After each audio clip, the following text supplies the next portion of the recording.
Pancasila itu Pancasila. Pancasila merujuk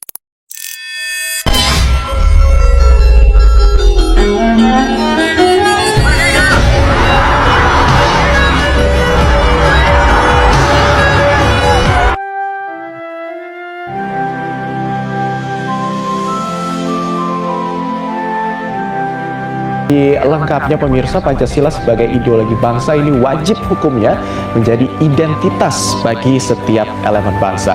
Namun di tengah globalisasi, bagaimana hari lahirnya Pancasila ini, kami akan ajak Anda berdiskusi mengenai Pancasila di tengah globalisasi. Sekarang dunia semakin kecil ya. Kita bisa tahu berita luar negeri cuma lewat HP doang. Belanja, belajar, hiburan, semuanya bisa online. Tapi di tengah dunia semakin terbuka, masihkah kita memegang nilai-nilai Pancasila sebagai pedoman hidup? Hai semuanya, aku Fewin. Hari ini aku dan teman-teman bakal bahas tentang Pancasila sebagai pedoman hidup. Yuk ikutan! Globalisasi itu proses ketika batas antar suatu negara itu makin hilang.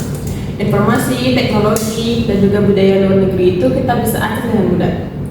Contohnya, kita bisa mendengarkan lagu Korea, memilih fashion dari luar negeri, dan kita juga bisa kuliah di luar negeri hanya menggunakan HP. Tapi, jika kita tidak punya pegangan nilai, maka kita akan terbawa arus dan juga lupa akan identitas diri sendiri. Nah, disinilah pentingnya Pancasila. Kita tetap punya arah dan walaupun dunia berubah. Hai, aku Tun Hartini. Ingat ya, Pancasila itu penting buat kita. Dari hal kecil seperti saling menghargai, tolong menolong, musyawarah, dan adil dalam berkelompok, nilai-nilai itu hidup dan nyata di sekitar kita. Hai, aku Syakila Putri Andini dan aku percaya kita semua bisa jadi generasi yang lebih baik dengan mulai menerapkan nilai itu di setiap hari. Sila pertama, ketuhanan yang Maha Esa. Di sini kita diajari untuk saling menghormati keyakinan dan ibadah orang lain. Contohnya pada kehidupan sehari-hari, jika ada teman kamu yang berbeda keyakinan, melakukan ibadahnya, kamu harus menjaga ketenangan agar tidak mengganggunya. Gak maksain orang lain buat ikut kegiatan keagamaan yang kamu imani. Mengucapkan selamat hari raya kepada teman yang walaupun berbeda agama, dan menjaga ucapan biar nggak menghina atau menyinggung keyakinan orang lain. Pada sila kedua, kemanusiaan yang adil dan beradab. Di sini kita harus memperlakukan semua orang dengan empati dan tanpa diskriminasi. Contohnya, kita menolong teman yang kesusahan tanpa perlu kita lihat latar belakangnya. Kalau ada teman yang jatuh atau mengalami musibah, kita itu harus nolongin dulu, bukannya nanya-nanya. Dan saat ada teman yang sedang sedih, kamu itu harus jadi pendengar yang baik. Dan tidak membuli, baik secara langsung maupun lewat chat atau grup.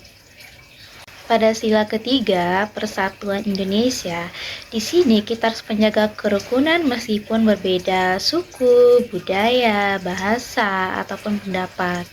Contohnya pada kehidupan sehari-hari, dalam satu kelompok anggotanya beda daerah, tapi harus tetap kompak dan saling menghargai gaya komunikasi masing-masing. Menggunakan bahasa Indonesia yang baik saat diskusi supaya semua itu bisa ikut paham. Dan ikut kegiatan gotong royong di lingkungan rumah, sekolah, kampus gitu ya. Dan juga kita harus menghargai perbedaan makanan tradisional, adat, atau cara berpakaian dari teman yang berbeda daerah dengan kita. Sila keempat, kerakyatan yang dipimpin oleh hikmat, kebijaksanaan dalam permusyawaratan dan perwakilan. Di sini kita itu harus mengambil keputusan bersama dan mendengarkan pendapat orang lain. Contohnya, pada saat kerja kelompok, sebelum menentukan topik, semua anggota diberi kesempatan untuk menyampaikan ide dan pendapatnya. Dan ketika ada dua pendapat yang berbeda, kita itu harus diskusi dulu, bukannya langsung debat panas. Mengikuti keputusan bersama walaupun bukan ide kamu sendiri, dan menyampaikan pendapat dengan sopan, bukan malah memaksakan kehendak. Saat ini kita berada pada sila terakhir, yaitu sila kelima, keadilan sosial bagi seluruh rakyat Indonesia. Di sini kita diharuskan untuk bersikap adil dan tidak memanfaatkan hak orang lain.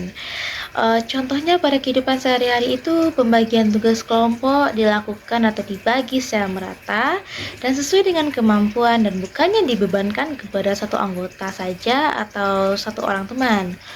Tidak menyerobot antrean, baik itu di kantin, halte, ataupun kasir. Saat meminjam barang, kamu harus kembalikan dalam bentuk kondisi yang baik.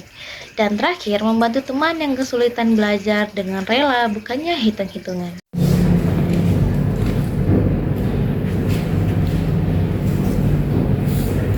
Sayangnya, globalisasi nggak selalu berdampak positif. Sekarang, banyak orang lebih fokus pada dunia digital daripada ngobrol dan interaksi secara langsung. Individualisme semakin tinggi, hoax mudah tersebar di media sosial, dan kadang kita lebih membanggakan budaya luar daripada budaya kita sendiri. Padahal, tantangan globalisasi nggak selalu tentang budaya luar, tapi gimana cara kita menyikapinya. Hai, aku si Fabian Rekesya. Kalau kita bisa lebih selektif dan berpegang teguh pada Pancasila, globalisasi justru bisa jadi peluang, bukan ancaman.